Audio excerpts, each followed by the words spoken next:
Hello, Bacho. Let's read the given question. The question says a long solenoid of air core carries 1 by pi ampere current and has a 10,000 turns per meter. If the core of solenoid is completely occupied by soft iron whose relative permeability is 1001, then change in value of H and B respectively is option A 0,1, option B 0,4, option C 4,0, option D 4,1.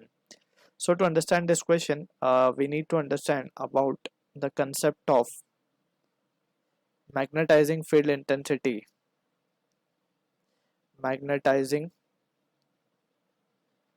field intensity जिसको हम denote करते हैं H से, and also about the magnetization which is denoted with I. Magnetization I से denote किया जाता है, ठीक है। अब यहाँ पे लेट सपोज हमने ऑलरेडी पढ़ा हुआ है कि अगर कोई मटेरियल है, ठीक है, दैट इज मैग्नेटिक मटेरियल, अभी फिलहाल के लिए इसमें कोई डायपोल मोमेंट रैंडमली ओरिएंटेड है, तो इसमें due to the alignment of some dipole moment there will be some magnetic field, right. And अगर हम इसको एक एक्सटर्नल मैग्नेटिक फील्ड में लगा देते हैं, सो एक्सटर्नल मैग्नेटिक फील्ड की वजह से भी अब डायपोल मोमेंट का अलाइनमेंट शुरू होगा and it will be again gaining the magnetic, और वी कैन से मैग्नेटाइज हो रहा है again. So we can say जो नेट मैग्नेटिक फील्ड होगी it will be of that matter will be dependent on the two factors, that is directly proportional to the internal factor plus magnetic field due to external factor, and this proportional can be written as now H plus of I. Internal means I की वजह से, and external means magnetizing field जो हमने BE लगाई है उसकी वजह से, ठीक है।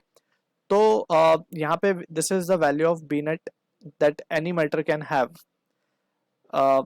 the net magnetic field, ठीक है। तो यहाँ पे B net को हम क्या लिख सकते हैं, it can be written as mu naught into I plus H. This we have already studied about this relation. Apart from this we also know के जो मैग्नेटाइजेशन है, जितनी मैग्नेटाइजिंग फील्ड इंटेंसिटी होगी उतना ही ज़्यादा मैग्नेटाइजेशन होगा। सो I is proportional to H हम कह सकते हैं।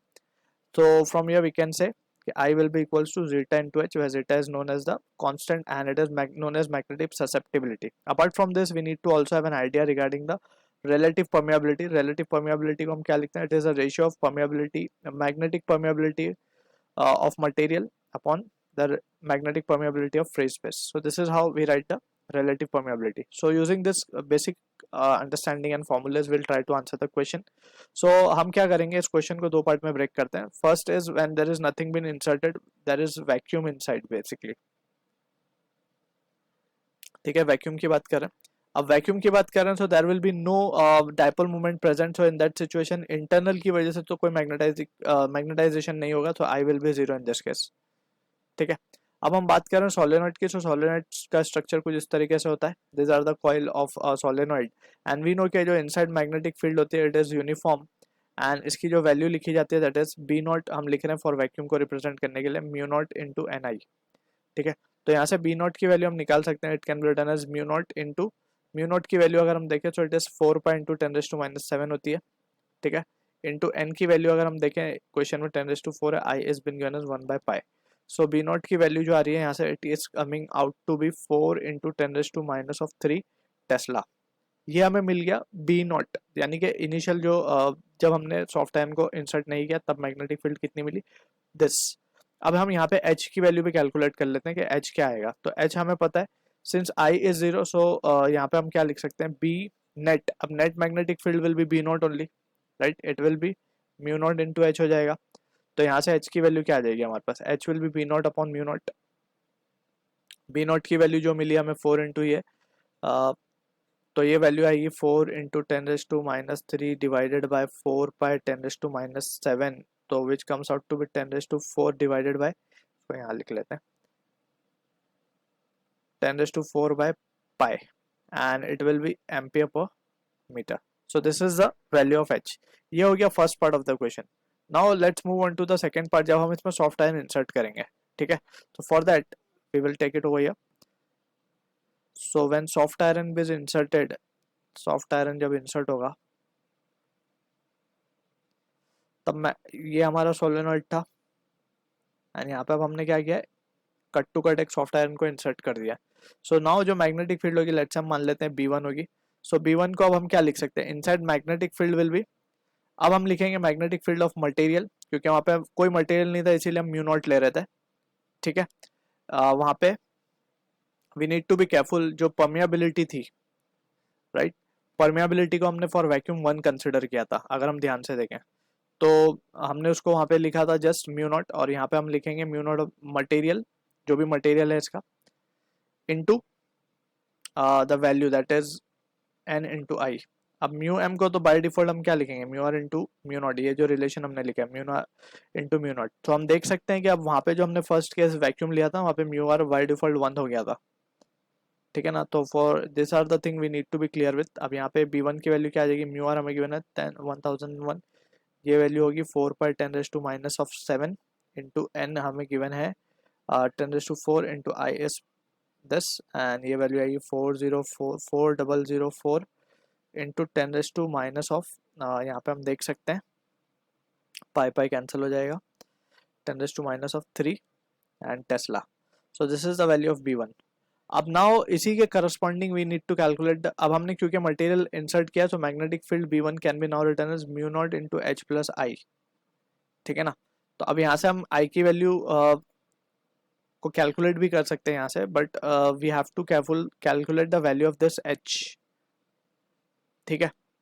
सो वी कैन राइट कि ये वैल्यू क्या हो जाएगी, हमारे पास म्यू नॉट की वैल्यू है हमारे पास, यहाँ से बेसिकली हमें h कैलकुलेट करना है, राइट, क्योंकि हमें डिफरेंस चाहिए कि क्या डिफरेंस आने वाला है। तो पहले हम क्या करेंगे, पहले वी विल कैलकुलेट, तो इसको अगर हम फर्दर रिजॉल्व कर लेंगे तो we can have mu naught h plus of i को हम लिख सकते हैं जीटा इंटू h, जैसे हमने डिस्कस किया यहाँ पे i इज जीटा h, ठीक है। तो यहाँ से हम देख सकते हैं mu naught into 1 plus of zeta is into h।